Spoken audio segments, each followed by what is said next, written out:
Lionel মেসির জন্য এটি ছিল শেষ কোপা আমেরিকা। তবে শেষ ম্যাচ পুরোটা সময় থাকা হলো না তার। ইনজুরির কারণে মাঠ ছাড়তে হলো আর্জেন্টাইন মহাতারকাকে। ৬৬ মিনিটে বদলি করা হয় তাকে। বদলি হিসেবে নেমেছেন নিকোলাস গঞ্জালেস। কান্না ভেজা চোখে মেসি বিদায় জানালেন মাঠকে। ম্যাচের ৩৭ মিনিটেই মূলত ইনজুরিতে পড়েন মেসি। আক্রমণে যাওয়ার পরেই তাকে কড়া ট্যাকেল করেন কলম্বিয়ার রাইট ব্যাক সান্তিয়াগো আরিয়াস।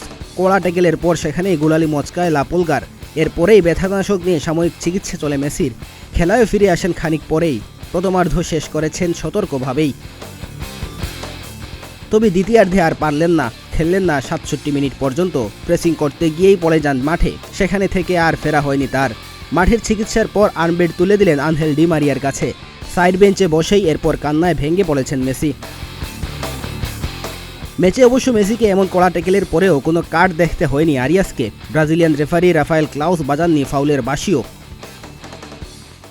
ম্যাচে আর্জেন্টিনা শুরু করেছিল মানসিকভাবে পিছিয়ে থেকে। অ্যালেক্সিস ম্যাক অ্যালিস্টারের মা আলেহান্দ্রো গার্নাচোর ভাইসহ একাধিক খেলোয়াড়দের স্বজনরা আটকে ছিল উগ্রপন্থী কলম্বিয়ান সমর্থকদের মাঝে। খেলা শুরুর আগে নিজের মাকে নিরাপদে স্টেডিয়ামে নিয়ে আসতে লকার রুম ছেড়ে বেরিয়ে আসেন ম্যাক অ্যালিস্টার। এমন বিপর্যস্ত আর্জেন্টিনার ওপর চড়াও হতেও সময় নেয়নি কলম্বিয়া।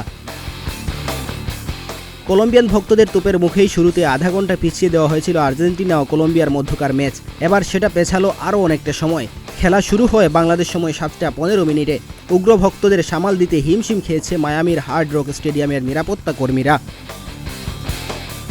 ডেস্ক রিপোর্ট, প্রতিদিনের বাংলাদেশ।